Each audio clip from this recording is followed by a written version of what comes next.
Okay. If you look around this room, you'll see newspapers everywhere, and that's the subject tonight. And if you've heard me give a talk before or read Mapping Lawrence County or something like that, you may think that I think of me as the flour mill guy or the map guy, but that's actually, those things are just retirement gigs. I've gotten into local history in retirement in the last 10 years. And before that, I was a professor at IU with my focus was on the history of journalism. I taught journalism and taught the history of journalism, history particularly in the United States. And and that's what I'm bringing to you tonight. This is a collection of historic newspapers that I put together over decades for use in classes. And now they just sit in a closet, and I'm trying to figure out who to give them to use them like I did in classes. But one thing I can do is sometimes share them with people who are interested in newspapers, since we're living at the end of a 400-year history, and this is the end. This is kind of the end. So anyway, the difference between being a local historian and what I did before is kind of great and kind of not too great. I used to spend my time at places like the New York Public Library or the Library of Congress or the Pennsylvania Historical Society or the Massachusetts Historical Society. Now I spend my time at the Lawrence County Historical Society or the Jackson County Public Library.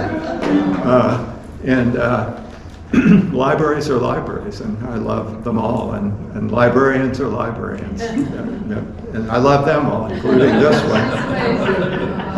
So it's the same and kind of different too, but this is what I used to do.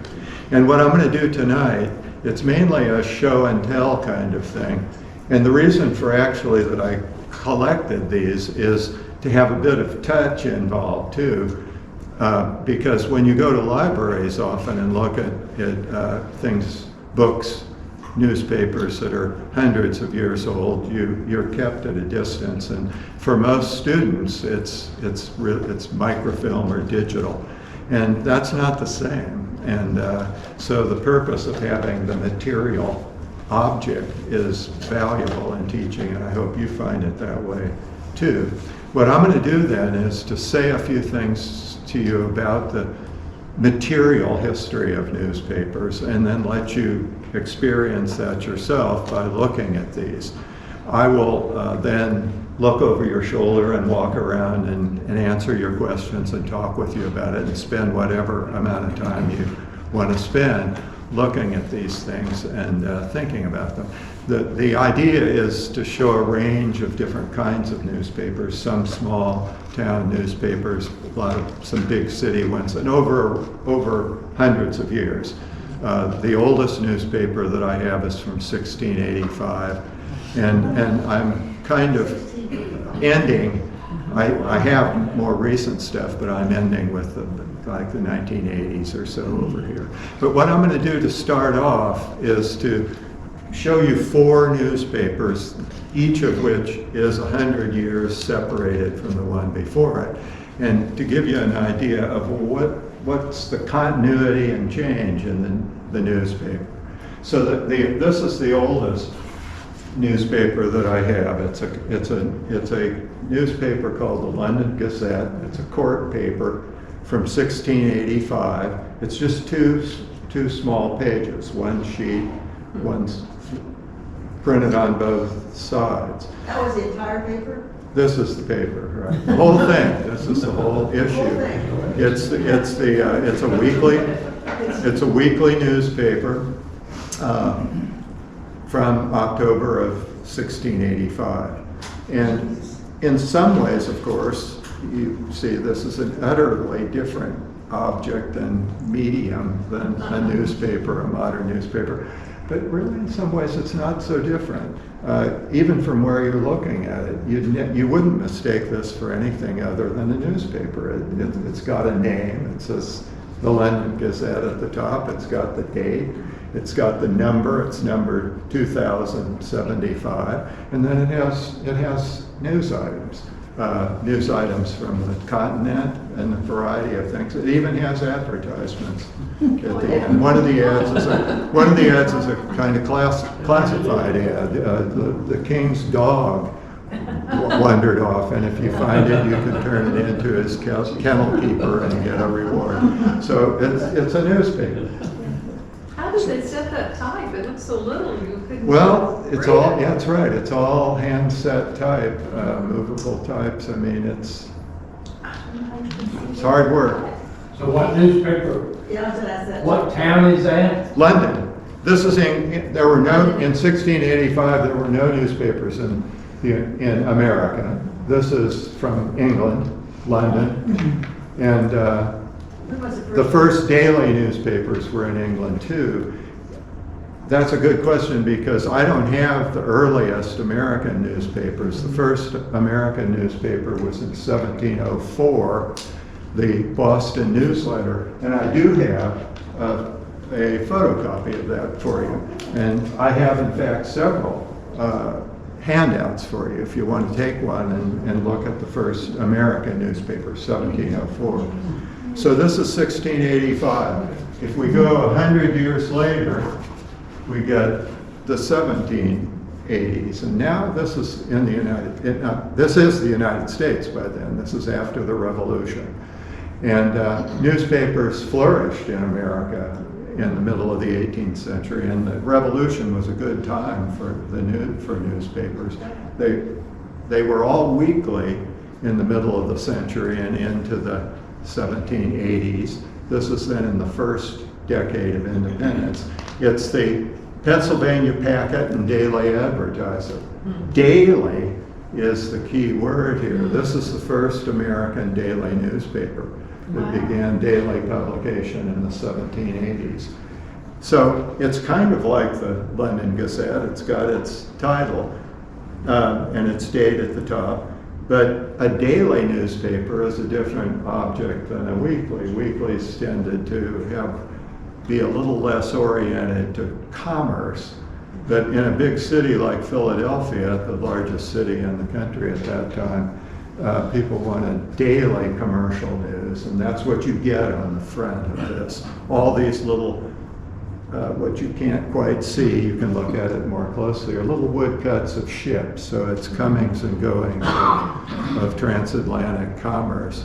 This is a 4-page paper, so this becomes a kind of standard size. It's one sheet printed on the front and back and then folded once. That's by that time the standard size of a newspaper. Here's 100 years after that. This is from the 1880s. It's the Chicago Tribune, which by that time was becoming the major newspaper in the heartland of the country.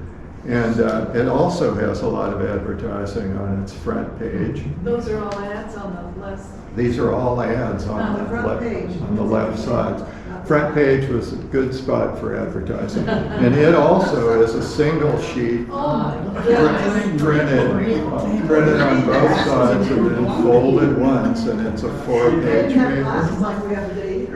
It's a bigger paper, but I only brought the first section, but the others, it was a 16-page paper by this time.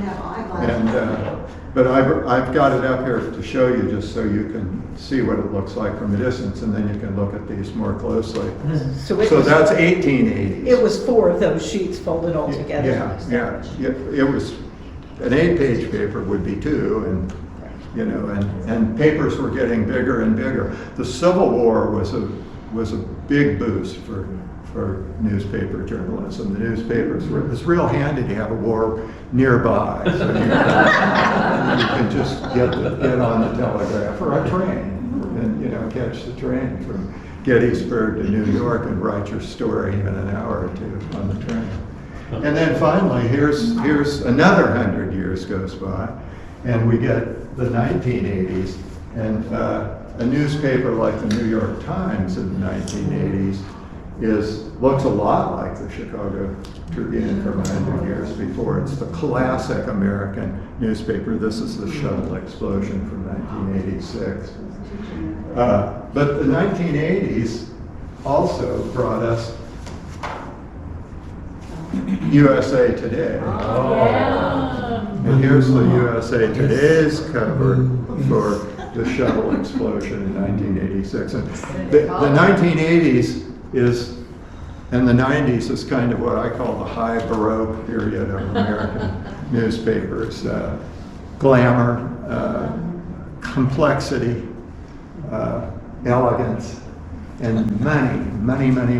This paper was started, as most of you know, by Gannett because they were squeezing enough money out of their local papers to start a national paper. And the first effort to have a real national paper, it's an interesting project that because it's the first effort to deliver essentially a printed paper by satellite, because the pages were moved to all the satellite, to all the outlying printing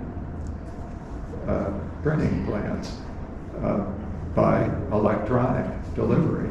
And first electric delivery, electronic delivery, digital delivery. Newspapers were very into that in the 1970s, 80s, and 90s, and thought they had a handle on it. And as you know, they didn't, and their business was taken by other electronic and digital media.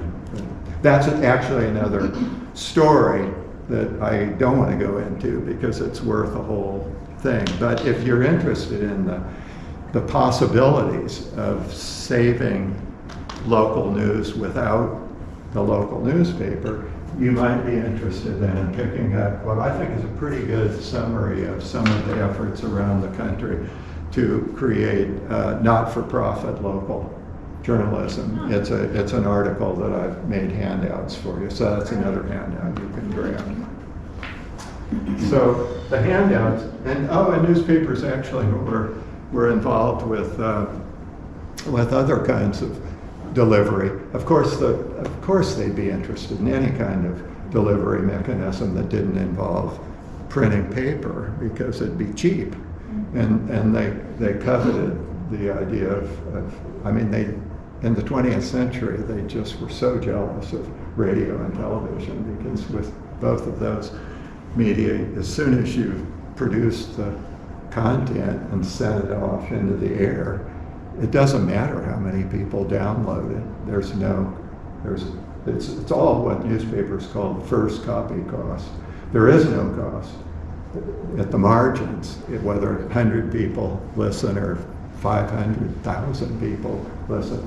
But to produce 500,000 copies or 1 million copies of the Sunday Chicago Tribune in the 20th century, the Sunday paper took 40 acres of spruce in Quebec to produce the paper for one Sunday edition of the Chicago Tribune when it had 120 pages or so on Sunday. So that's a lot of cost. So that's what's happened here over this time, and you'll see that. The things that I want you to particularly pay attention to, I think, are three things. One is the nature of the paper, the newsprint. That's an amazing thing to see if you've never seen how paper has changed over time. And you can't see that if you're looking at something online. Mm-hmm. But paper has continually deteriorated for the last few hundred years. And it's the big deterioration begins in the 1880s and 90s with the switch from rag linen paper to wood pulp. But even before that, paper from the early 19th century was not as good as paper from 100 years before that. And I'll show you an example of that.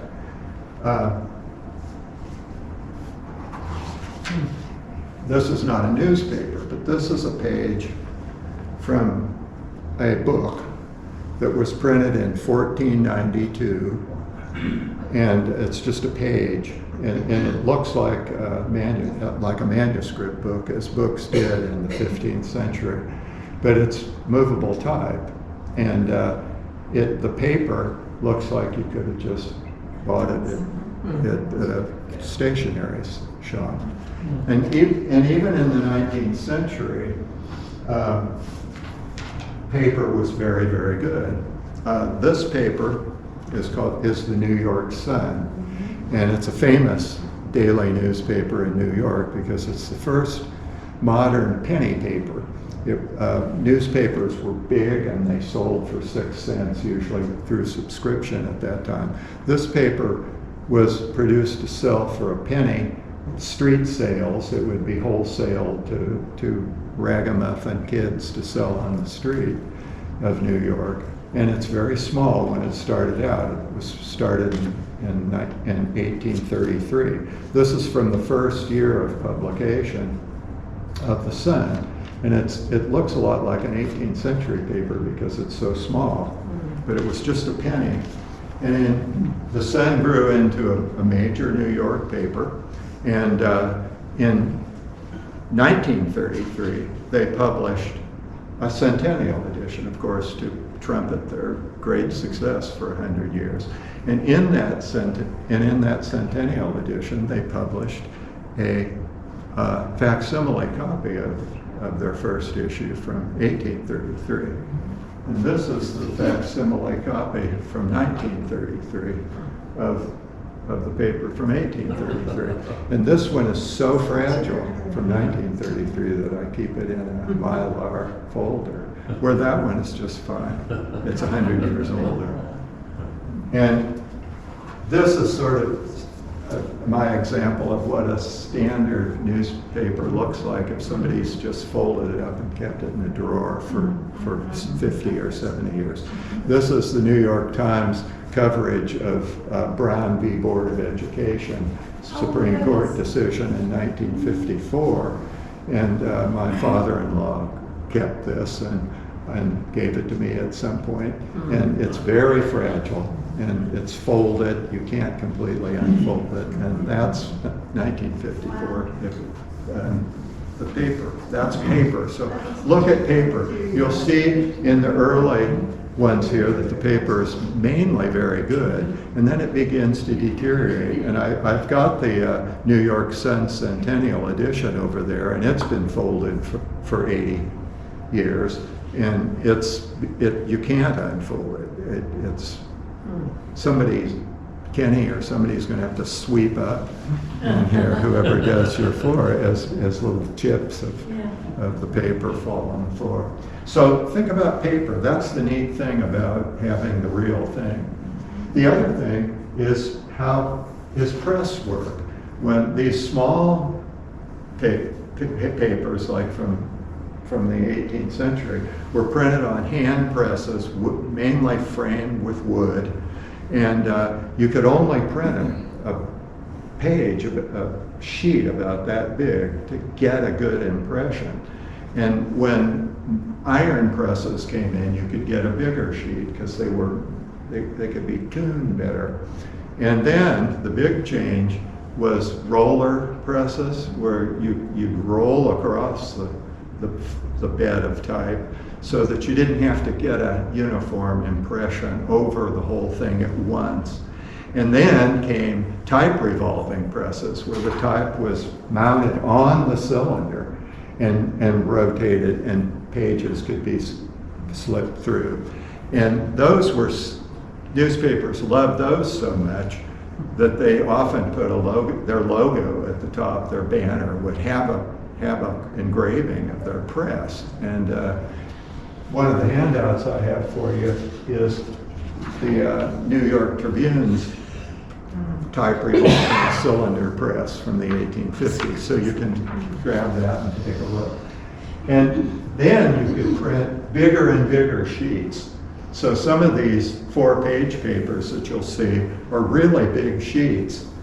But then the next thing was, this is the New York Times from 1864. it's such a good piece of paper that I can show you this. This is an 8-page paper that is folded but not trimmed. And so it missed getting trimmed, so you can see what a 8-page paper looked like when it was a single sheet. So this is the size of sheet of paper that you could run through a modern cylinder press in the 1860s. And then after that, they came up with what they called web delivery of the paper, which is a roll of paper instead of sheets. And a web perfecting press is a web press that can print both sides at the same time. That's the perfect thing. And by the late 19th century, that's what newspapers were doing. And they could print thousands of pages on a single press per Now, hour. was the paper purchased just like that in one piece? Or was it? No, it should have been trimmed, but it missed getting trimmed. But it was still one? Yeah, just it one- would be the way, and books were printed, anything was So printed people this just way. open it and look at both sides? Yeah, and another thing that allowed newspapers to print and deliver things so fast is automatic folding and trimming. So this would be folded by the 1870s or so automatically, and then by trimming, I mean, if you just slice a little bit off, in this case the top here, then it becomes 8 pages. It becomes 2 sheets folded. How did you acquire that particular thing that was not trimmed? How on earth? How did you get that? Oh, it just by accident it got through. I don't know. I just when I bought this from a dealer who didn't notice that it wasn't trimmed, and I liked it that it wasn't. But you get that sometimes today with books or magazines or something. You find 2 pages are kind of stuck together. Well, that's that with book printing. The pages, if pages are printed on a sheet, the traditional terminology for that, if you fold it once in books, that's called a folio. If you fold it twice, it's called a quarto. If you fold it again, it's called an octavo. And those are still terms that are used in book publishing. And they would be different sizes depending on the size of the paper, the sheet. So look at that. Look at the way in which these papers are printed. And the last thing to look at as you're looking around is illustration. I think you'll enjoy looking at illustration. This is a newspaper exhibit. It's not the story of illustration in printing, because newspapers are always printed as letter presses. That is, raised type is doing the printing. That's different from lithography, and it's different from engraving printing. And so really fine illustration work in the 19th century, or long before that, was with engraved plates. And with engraving, you indent the lines, cut the lines into the copper plate or maybe steel if you're trying to make a huge press run.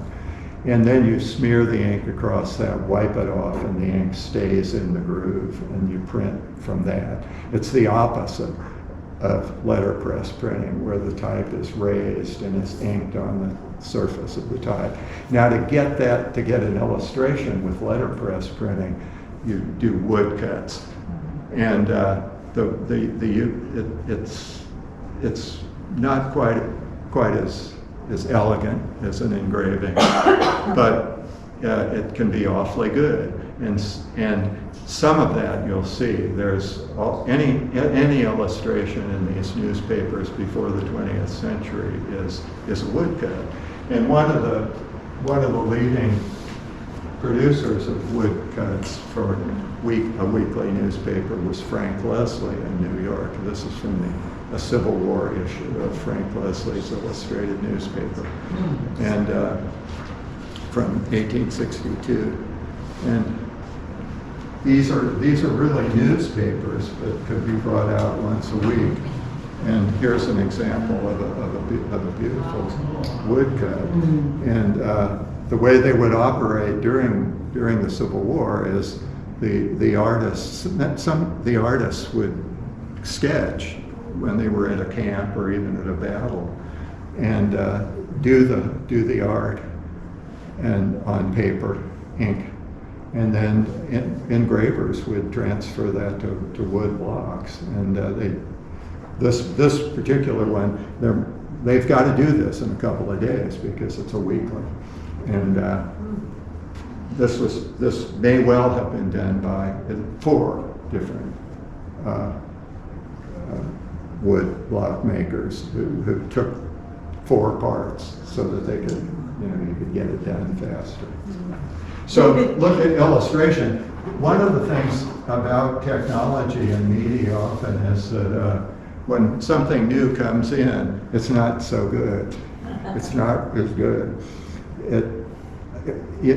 I think you know what I mean. I mean, when things come in, like when television first came in, it was ugly, it was horrible, compared to a movie.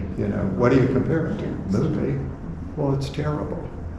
But it had something else that made it catch on.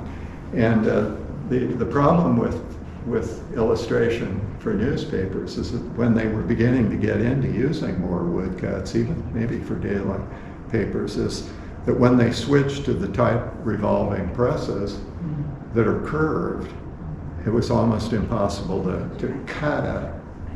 make a cut that would be curved. And so illustration went away from newspapers then. So later you'll see newspapers from the late 19th century, no illustrations. They come back in because newspapers switched from putting their type revolving on the press to setting their type flat, pressing a paper mache mold into the type, drying that and curving it in a mold holder, or I'm not sure what you'd call it, but they make a paper mache mold flat and then curve it and inject type metal into it and make a plate. So, a plate that's made from movable type with a mold, where you make the mold of the movable type, and then make a whole plate of the whole page or the whole sheet, is called stereotyping. And newspapers began to do that on a curved press. So when I first worked for a newspaper in the 1970s, it was a hot metal paper, and I was a reporter, but if my deadline was noon, I could then go down in the afternoon and watch these guys make plates to put on the press. So then they went back to illustration again. And then the 20th century is full of innovations, photo engraving, all kinds of ways that illustration is done. But you'll see some of that. So that's sort of my opening, because I want you to spend your time. I wanted to make sure I didn't go very long here, and ask me questions. Yeah, you can ask me some questions right now, and then ask me questions as we go around. Yeah, David, locally in this area, the Western Sun that was printed in Vincennes. Mm-hmm. Do you have any idea, this was in the early 1800s, any idea how prevalent that newspaper was for the average person in this area, or was it just going to a library Was it just posted on storefronts or? Well, the Western Sun, its predecessor, is the Indiana Gazette, which is the first newspaper in Indiana Territory in 1804, and then in Vincennes and evolved into the Western Sun, and then he moved to Corridon for a while, and then in Vincennes it just became the Sun commercial. As far as I know, it may still exist, maybe you know. But in the early 19th century, the Indiana Gazette and the Western Sun didn't circulate very broadly, as far as I know. I don't know that records have been kept. I've read a little bit about that.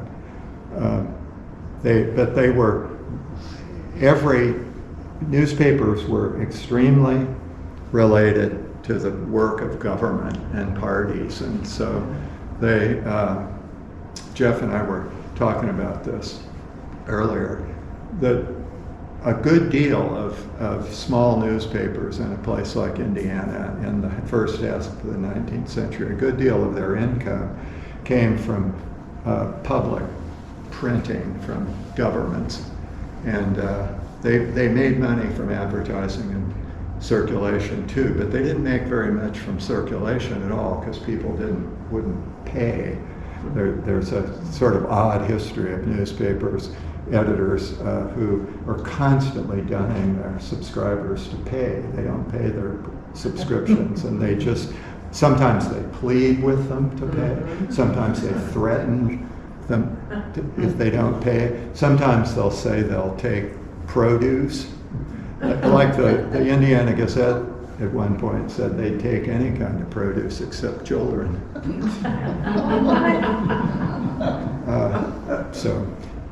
Now you might say, well, why didn't they just cut them off? Don't pay, no show, no go.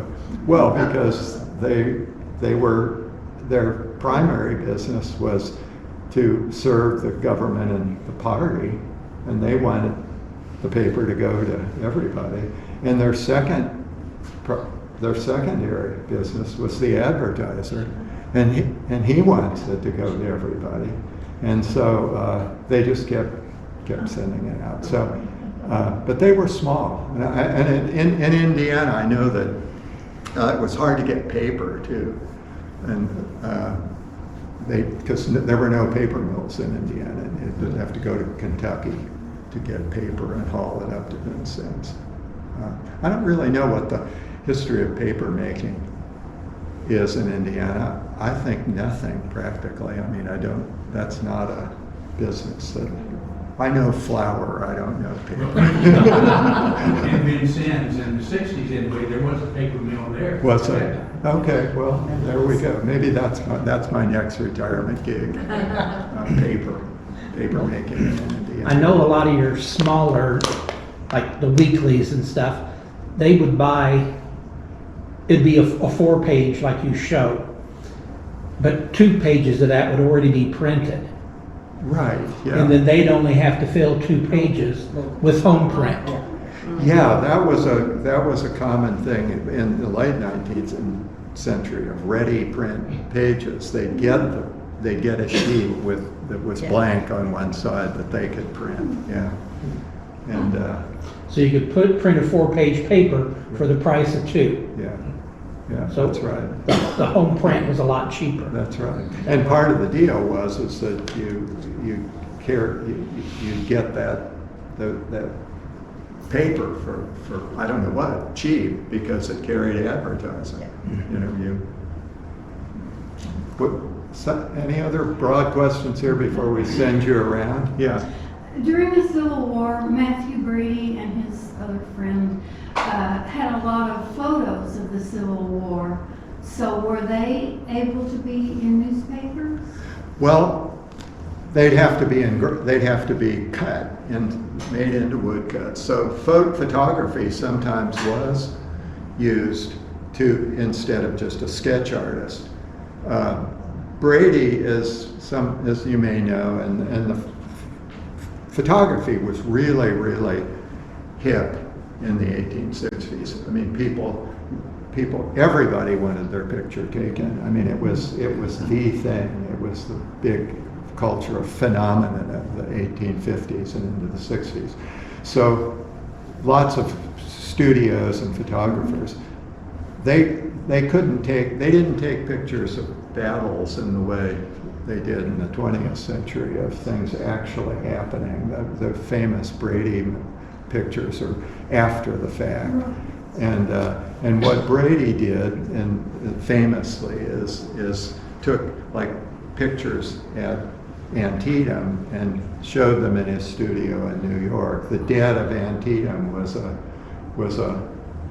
Brady show in New York, and just everybody waited in long lines to get in to see that, because that was the only way that you could see an actual photograph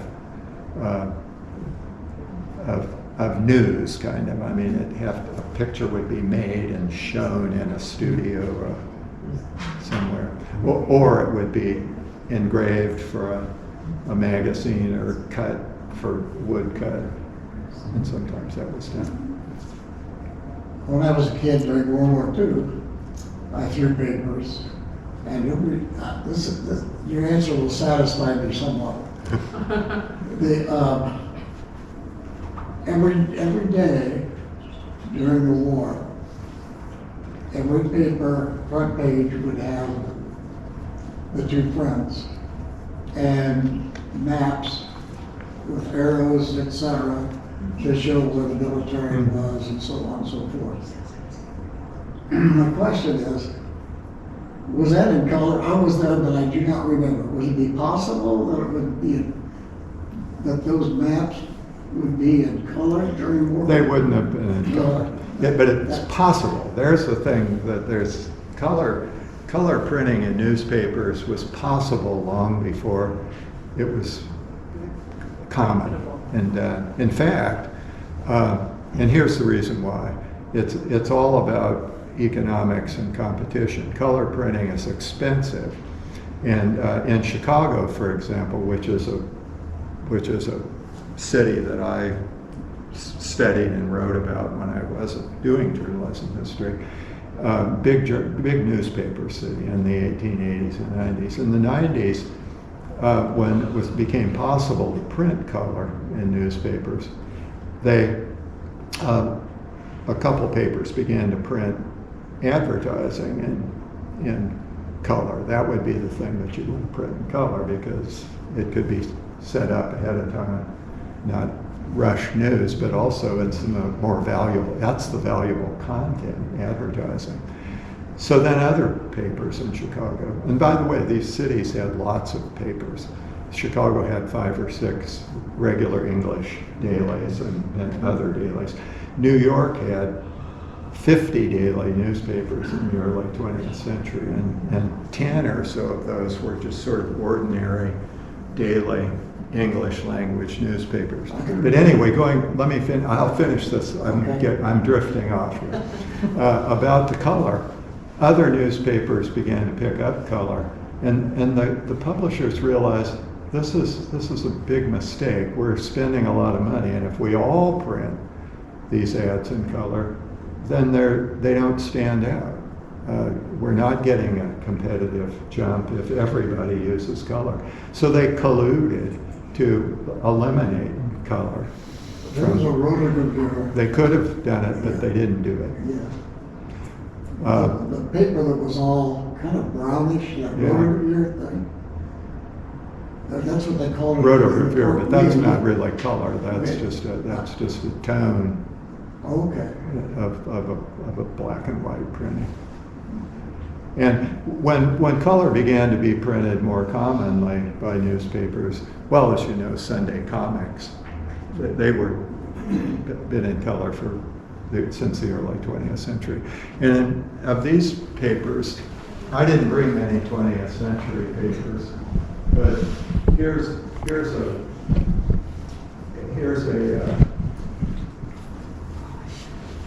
I have a couple of Pearl Harbor papers here. And here's the Chicago Herald. You can see its banner is in color, and it has a simple color. It has a American flag. And I don't know if they have any ads in color. The Tribune has, Look at that. in 1941, has a flag in color. So, and there may be some color inside, and then quite a bit of color. The reason, I'll say this while I'm over here, the reason why I ended with my show here with the Herald Times in 2001 is because this is the high point of the history of this newspaper. I mean, on September 11th, 2001, the World Trade Centers were attacked like at 9 o'clock in the morning Eastern time, and by 2 o'clock that afternoon, the HT had an extra edition on the streets of Bloomington. It's 8 pages full of all kinds of stories that they wrote. I mean, they immediately got in touch with people who knew somebody who was at the Pentagon or knew somebody who was in New York who was watching this, and wrote stories within hours to put in the newspaper. And of course now, you know, to get any news from 2 days ago, you're not going to get in the Herald Times. It's just, and they're very proud of this. Bob Salzberg, who was editor then, who's a friend of mine, just, you know, he'll mention this as just, well, this is sort of the swan song of the American newspaper about 20 years We ago. all hate it. I'd like to take a look at that real quickly. The what? I was in the Pentagon and I was interviewed by Salzburg by phone. Oh, yeah. Oh, well, so I'm telling a true story. Okay. While I'm over here, and then I'm going to let you go look around, I want to mention this. So there are handouts you can take that I've copied, just regular, ordinary handouts. Another thing you might be interested in. You better put those handouts in a separate place so we can take the real. It says handouts Oh, yeah. to take. Don't date Frank Leslie. But here, this is actually something you can take. I have the guy who's the curator of newspapers at the American Antiquarian Society in Massachusetts is somebody who I know well, and it's a library that really focuses a lot on American printing and newspapers. He gets any newspaper he can from the early 19th century and back. And he gets a lot of junk too, and he asked me one time if I wanted just a box of pieces of newspapers from the 1820s and 30s, some from 40s, and I said, sure, why wouldn't I? But now I've got these sitting around. And so here, if you want, take a couple sheets of newspaper, pieces of newspapers from the early 19th century. Most of these are from the 1820s and 30s. And it's kind of fun to sit and see if you can figure out where this is from, when it was published. Like this one, for example, it's easy to tell when this sheet was printed because here's an ad for a fancy dry goods store. New goods for 1841. So you can figure that out. But take a couple of these, and it gives you a feel of the paper. You can look at the type, and take several. I've got, this isn't the whole box. Now I did find in these random sheets a couple of things that I wanted, but this is the junk that I'm giving to you. We're glad. Do you know if the HT is ever going to be digitized and put on newspapers.com? I mean, I don't know what happened to them. Our Bedford paper has been done. Yeah, I don't know. Yeah. I actually have no idea what the Yeah. story behind that is. Yeah, I mean, I Yeah. don't understand why. Gannett doesn't like to use newspapers.com, so they won't release Oh, okay. their papers.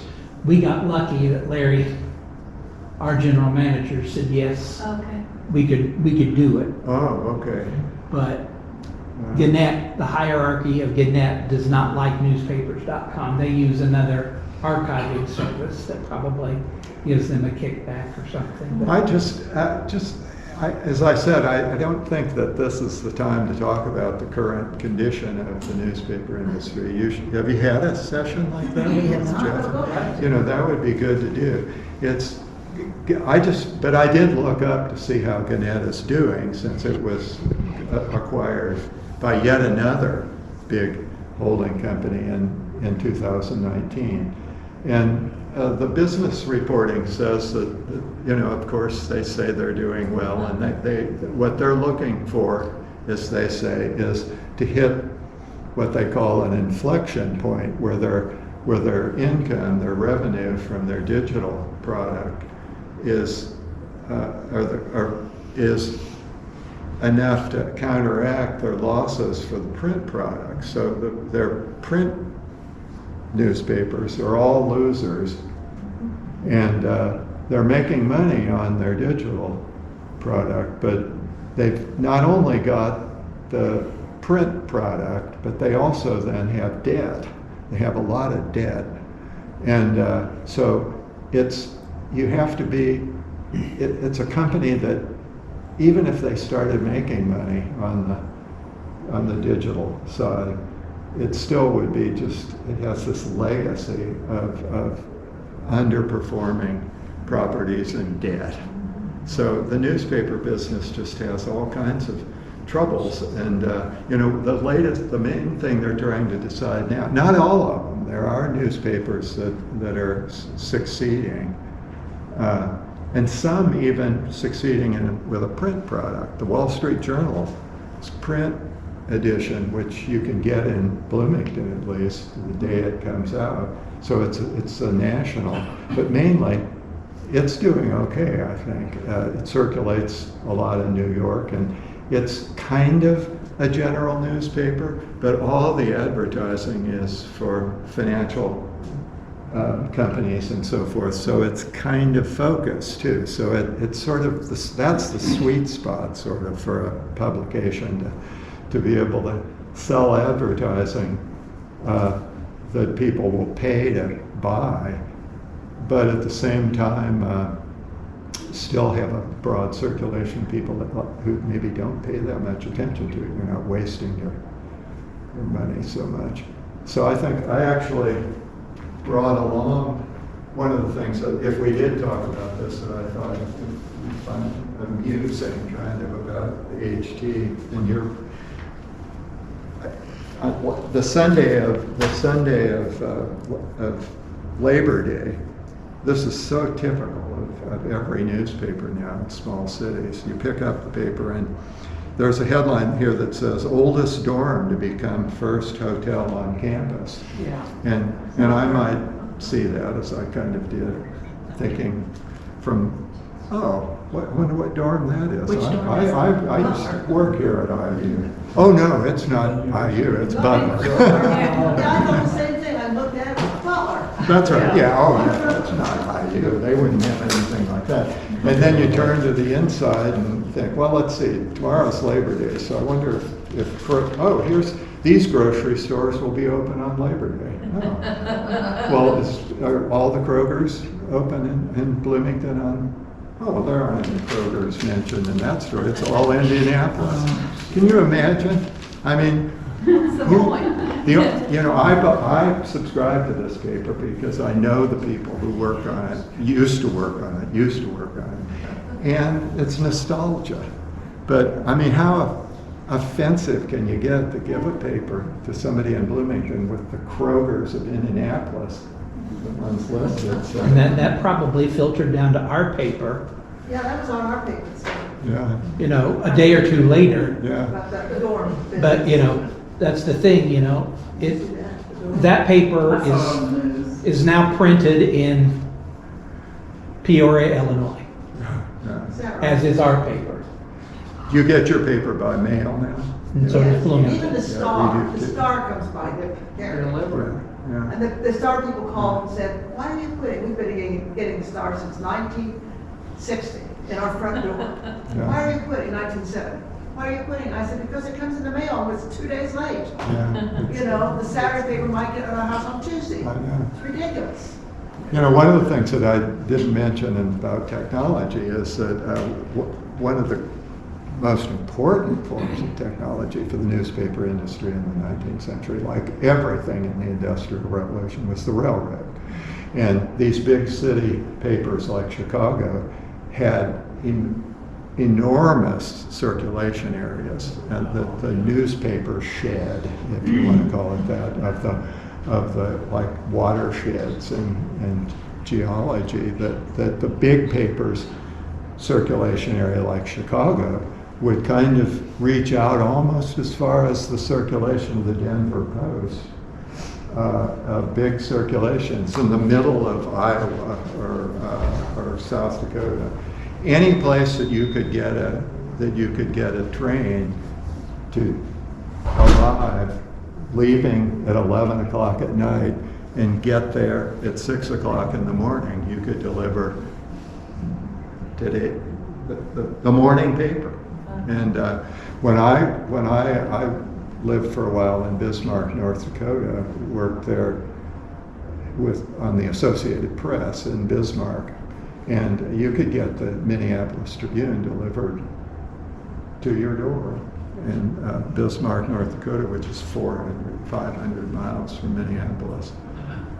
But now you could now you can't get anything that has yesterday's news There won't be a today. newspaper? You think the day will come when we will have no newspapers? No, yeah, it's I've read a critic saying that, from Texas, saying, I still get the Austin Times Statesman or whatever. American Statesman. Yeah, American Statesman. Yeah, the paper still arrives, he said, but the news part is now missing. So what you're talking about is, well, what we're looking forward to here is when the news part arrives, but the paper part is missing. I mean, that really is the future. And in There's some no places, newspaper boys anymore. yeah, right. In some places, and take a look at what that essay says. There's some good things. I think in Bloomington, the B Square Bulletin is good. If any of you have ever seen that. It's a one-man band. Dave Askins runs this, and it's all about government, county and city government. He's just really good, and he uses his model is it's not really it's not philanthropy. It's more like it's a subscription model. He would like you to subscribe, but if you don't subscribe, you can still look at it. But and if you want to subscribe a little bit more, I mean, the idea of what you want to do with it's the public radio model. What you want to do when you deliver a digital good is to get people to pay what they think it's worth to them, and I think it maybe can be done. And that's different from fundraising through philanthropy, but it's kind of philanthropic.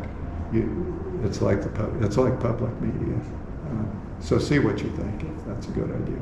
And I really should let you get up now and take a look at some of these papers. Are these expensive papers, some of them? Uh, Like the one that you have that's real old, is that? Not too much. It's newspaper collecting is a poor person. It's not like books. I would think it'd be valuable because they can be torn up with books. Yeah, well, I hit this at the right time in the 80s and 90s when librarians really dislike newspapers because they take up so much space. And if 1 month of the New York Times is a volume that big and that thick, you've got a lot of space. Or a week, that would be about it. So they don't like them. So when they began to be microfilmed, they would sell them. The libraries sold them. And they'd sell them to dealers who would take the binding off and sell them to people like me for $10 or $20 and make a lot of money, but it was worth it to me. So that's what these are, basically, can be.